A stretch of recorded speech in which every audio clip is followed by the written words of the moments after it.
So last time we looked at properties of function graphs, and then we looked at the average rate of change. Today we're going to look at the fifth binary operation of functions, because we already have addition, subtraction, multiplication, and division of functions, which you're very familiar with. This is composition. So this is a definition in quotes because it's not a real definition, but it's the way that we can define it. The actual definition involves much more rigorous fundamental mathematics that we just don't have. So let f of x and g of x be functions. Then the composition of f and g, denoted with this fog notation, this little circle for composition, or f of g of x, is a binary operation defined on the two functions f and g, where the function g is performed on an element of its domain, and then the function f is performed on the resulting element of the range of g. So some examples. If f of x equals the linear function x plus 3, and g of x is the quadratic x plus 4, or x squared minus 4 rather, then if we calculate the composition of f of g of 1, first we would do f of g of 1. And that's f of g of 1 is negative 3. And then if we plug negative 3 into f, we get 0. F of g of 5 would be f of g of, negative 5 would be f of g of negative 5, which is f of g of negative 5 is 21, and f of 21 is 24. F of g of 2 would be f of g of 2, which is f of 0, because 2 squared, 4 minus 4 is 0, and f of 0 is 3. Composition can be done in either order, but you'll note that composition is not necessarily preserving of one of the binary operation properties we studied earlier in the year. This is g of f of 1, which is g of 4, which is 12.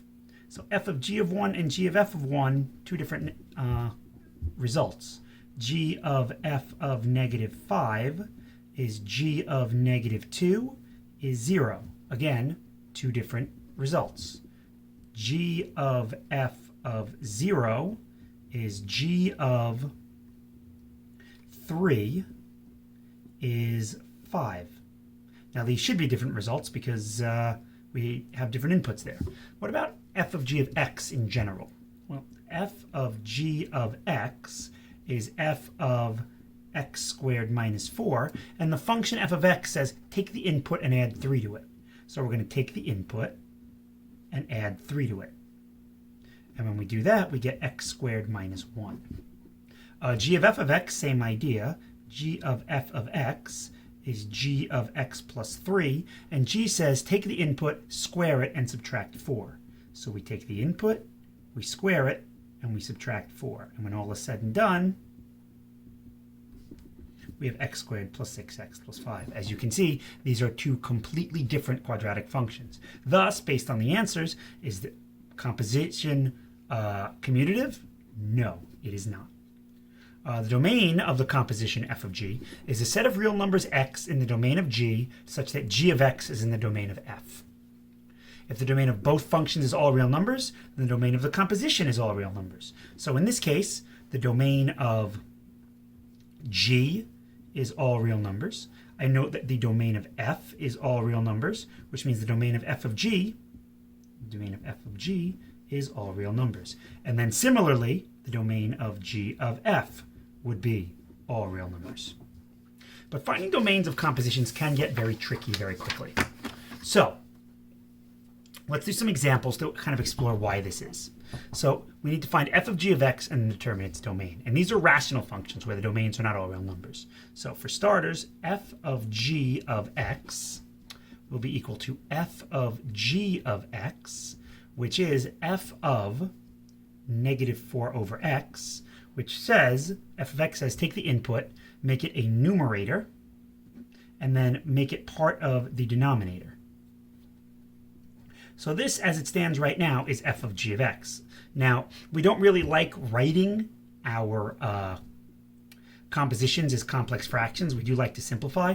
The problem with simplifying, though, is it adds an extra wrinkle that you're going to see. See, if I simplify, I would multiply numerator and denominator by x.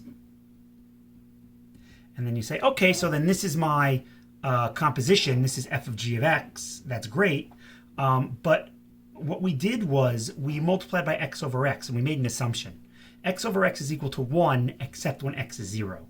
So note, I can plug 0 into this function, but 0 shouldn't be able to be in the domain of this thing. And that's where this idea comes from, of finding the domain. So the definition, again, said the domain of a composition is the set of real numbers x in the domain of G such that G of x is in the domain of F. So I need the domain of G, and the domain of G is all real numbers such that x is not 0. And then I need everything that comes out of G, because notice what happens is I input an element in G. Whatever comes out, the element of the range, is then going to be input into F. So now that I have the domain of G, I need the domain of F with respect to G. And what does that mean? Well, normally when we find the domain of F, we would just be looking for, okay, the domain of F would be, well, that's where x over x plus 2 does not equal 0. Where x plus 2 does not equal 0, because the domain of F is, when I plug it in, we're good. But, and here's the big but, I'm not plugging x into F. I'm plugging in the element of the range of G into F. And the element of the range of G that's going into F is negative 4 over x. So just to give you an idea, the domain of F is x such that x cannot equal negative 2. And I hope we can all see that. There's sort of an asymptote there. But the domain of F with respect to G would be the set of all G of x such that G of x does not equal negative 2. In other words, it's the set of all x such that negative 4 over x does not equal negative 2. This should actually be the set of all x. I'm sorry. This is the set of all things such that when they come out of G of x, that element of the range does not equal negative 2. Well, how can I write that? Well, when they come out of the range, they're going to have the form negative 4 over x. So the trick here now is, okay, so if this is the domain, we have to solve negative x over 4 is not equal to negative 2. And we know how to do that. We multiply both sides by negative 4, and we get x does not equal 8. Nope. Negative 4 over x. Sorry, I had a moment. And we all know how to solve that. We solve that for x, and we get that 2 cannot equal x. And that's right, because notice what happens. If I plug 2 into my G, out comes negative 2. And if I try and plug negative 2 into F, it's not in there. If you look at this bottom function here, yeah, it's very true. X can't be 2. We get that. But even though x can't be 2 here, it also can't be 0.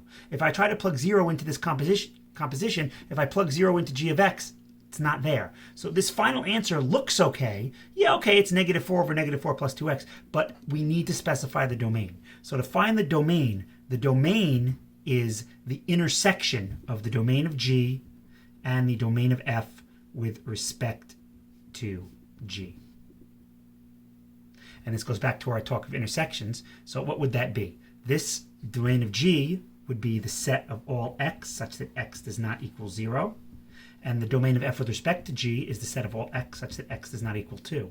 Which means my domain of F of G is equal to all x such that x does not equal 0 and x does not equal 2. So that is the domain, and that is the function. And it makes a big deal. Because if we say, okay, when I plug in 0 here, I get 1, that's great. That's not the composition. Because when I plug 0 into the composition, I get an undefined value when I plug it in. This is not equal to the composition without the domain. Let's do another example. So here, f of x is a quadratic. Domain is all real numbers, no problem. G of x is a radical. And we know that the domain of a radical is when the radicand is greater than or equal to 0. So first we find the domain of G. Easy enough. We have to figure out what can go in there. And first we need to actually find f of g of x. So let's do that. That's f of g of x, which is f of square root of x minus 3. And if I plug square root of x minus 3 in here and I square it, I get x minus 3 plus 8, or x plus 5. And you look at x plus 5, oh, that's a linear function. The domain is all real numbers. No, it's not. So first we need the domain of G, and the domain of G is the set of all x such that x is greater than or equal to 3. X minus 3 is the radicand. It has to be greater than 0, which means that x has to be greater than or equal to 3. The domain of f is all real numbers. Well, that's nice. That means the domain of f with respect to G will be the set of all x such that g of x is a real number.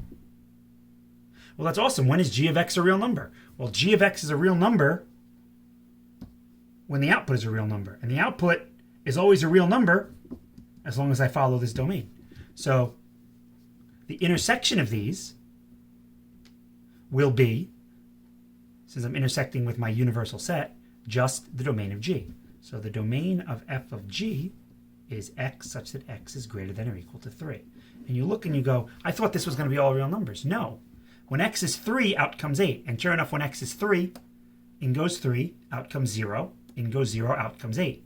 If x is 2, we would think the output is 7. But when x is 2, this becomes the square root of negative 1, which is undefined on the real numbers. And that's how we're defining our functions. The universal set is real numbers. I can't plug 2 in here, therefore I can't plug the result in here, therefore I can't get a value. Similar game here, f of g of x, and determine its domain. And this one's kind of important, so let's see. F of g of x is f of g of x is f of x squared is the square root of 1 minus x squared. And we look at that again and you go, okay, so that means x has to be between negative 1 and 1. Let's find out. So the domain of G is all real numbers. The domain of f would be where 1 minus x is greater than or equal to 0. That means it's the set of all x such that x is less than or equal to 1. I'm going to have to divide by negative 1 here, and it changes the sign. So what does that mean? Well, the domain of f with respect to G means that out of this is the set of all x such that g of x is less than or equal to 1. Well, the question is, when is g of x less than or equal to 1? Well, that's when x squared is less than or equal to 1. Well, when is that? We could just take the square roots of both sides, but if we do that, we forget to take the negative square root. And I'm sure many of you have forgotten that when you take a negative square root of both sides of an inequality, you change the sign. What I'm going to do is instead solve this like a quadratic inequality. So when is this negative? This is a product of two terms. And when could this possibly be negative? Well, the intermediate value theorem says that the only time this can change from positive to negative is when it equals 0. So let me find the intervals where this is 0. And I find that that happens when x is 1 and negative 1. And they should look a little familiar from last year. I can now test when x is, let's say, negative 5. I get a negative times a negative is positive. Here I get a negative. Here I get a positive. So where is this product less than or equal to 0? Right there. So the domain of f with respect to g is the interval from negative 1 to 1. And when I intersect that with a set of real numbers, I get that the domain of f of g is just the interval from negative 1 to 1. Or, if you prefer, x such that negative 1 is less than or equal to x is less than or equal to 1. Either one.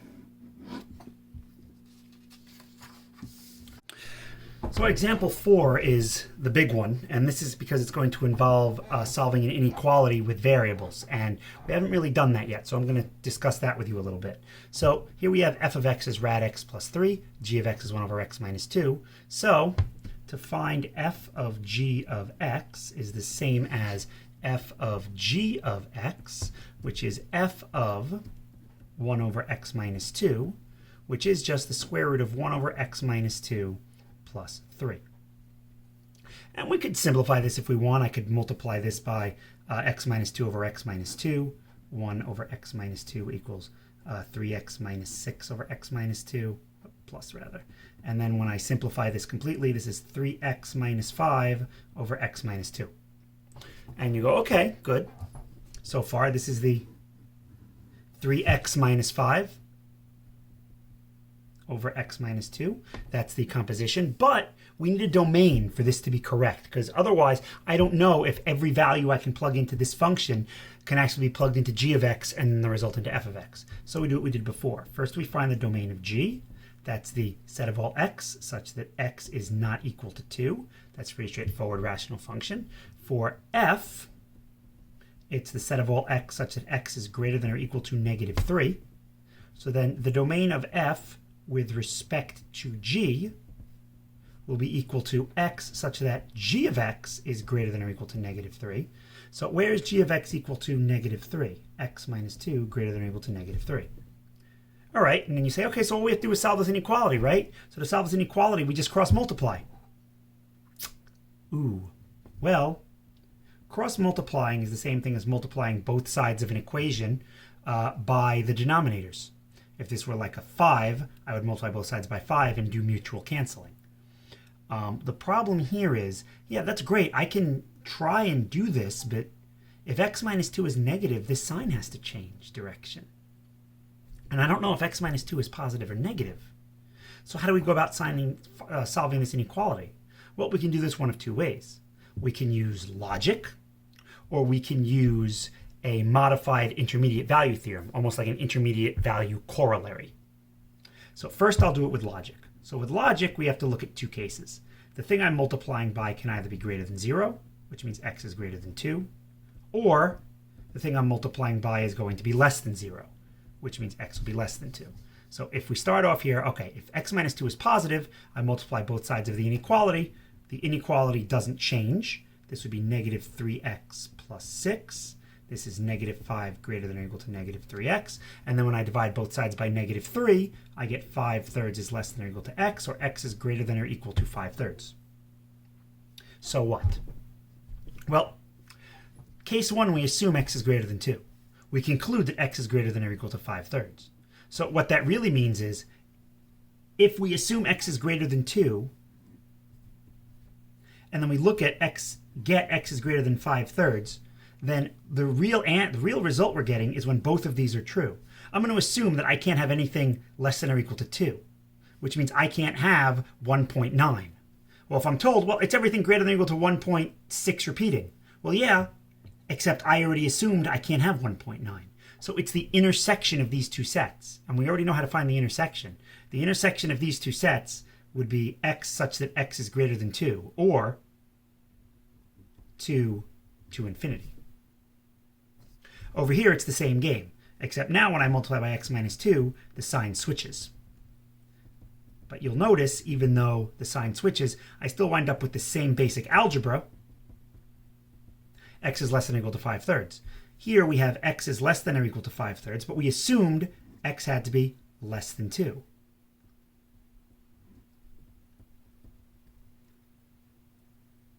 Well, if x is less than or equal to 5/3, less than or equal to 5/3, I should include it.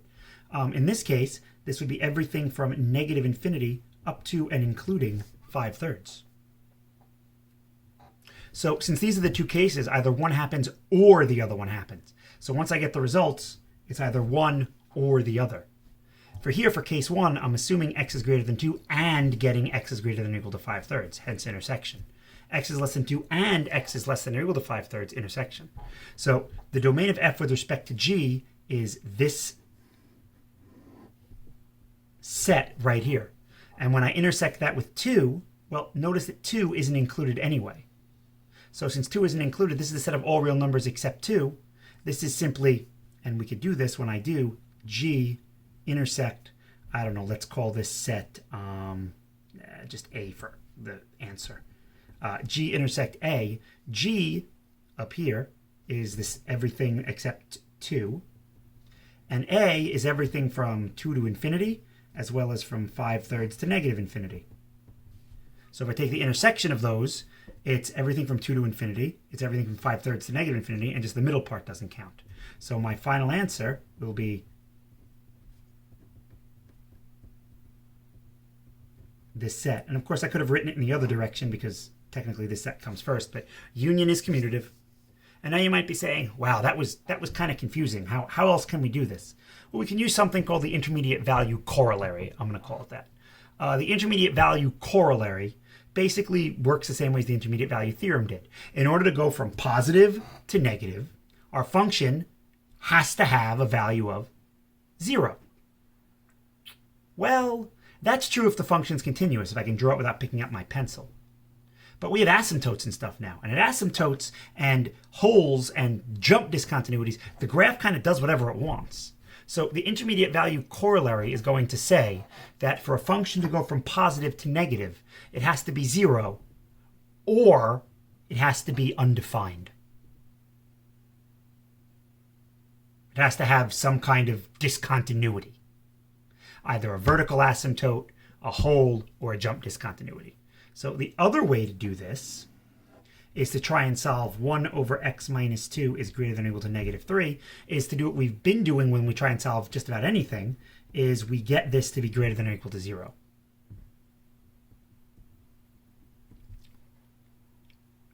And now what we can do is we can simplify the left side by multiplying this by x minus 2 over x minus 2. And then when we do, the final result here is going to be 3x minus 5 over x minus 2 is greater than or equal to 0. So the question becomes, when is this greater than or equal to 0? Well, let's instead find when does this equal 0? Because if we can figure out where this equals 0, then we can break our interval up into places where our function could go from positive to negative. So this can only be 0 where x is 5/3. So you see this is where the 5/3 comes from. Now the question is, where does the 2 come from? Well, this would be part of the intermediate value theorem that says for a function to go from positive to negative or negative to positive, it has to equal 0. The other part says, or it has to have a discontinuity. Well, this function has an obvious discontinuity at x equals 2. So then we can do something that you're probably used to doing from last year, is you make these little charts. And now we'll go back to our original inequality and see, okay, which intervals give me x values where this is true. So I'll pick, let's say, the number 3, because it's in this interval here. If I plug in 3, I get 1 plus 3, that's positive. All right, let me try negative 2. If I plug in negative 2, I get negative 1/4 plus 3, that's positive. Okay, I need a number between 5/3 and 2. Let me try 1.8. So 1.8 minus 2 is 2/10 or 1/5, negative 1/5. 1 over negative 1/5 is negative 5. Negative 5 plus 2 is negative 2. So where is this thing positive? Well, this thing is going to be greater than or equal to 0 everywhere in here from negative infinity to 5/3 and from 2 to infinity. And now the question is, okay, what about these values themselves? Well, when x is 5/3, 5/3 minus 2 is negative 1/3. 1 over negative 1/3 is 3, negative 3. Negative 3 plus 3 is 0. So I would include that. What about 2? 2 makes it undefined, and I still wind up with the same solution. So as you can see, whether I do this by logic or I do this by algebra, I still wind up with the same solution. This question was a doozy, I will say that. But it is something you are going to have to know, if not this year or next year, eventually, how to solve inequalities. And unfortunately, it's not something that's really covered in our curriculum. And you kind of glaze over it in the Algebra 2 curriculum because it very rarely comes up. And that's pretty much it for this. So I give you the Cetron seals of approval because this was a very difficult question, and I think that we did a good job. So the Cetron seals of approval.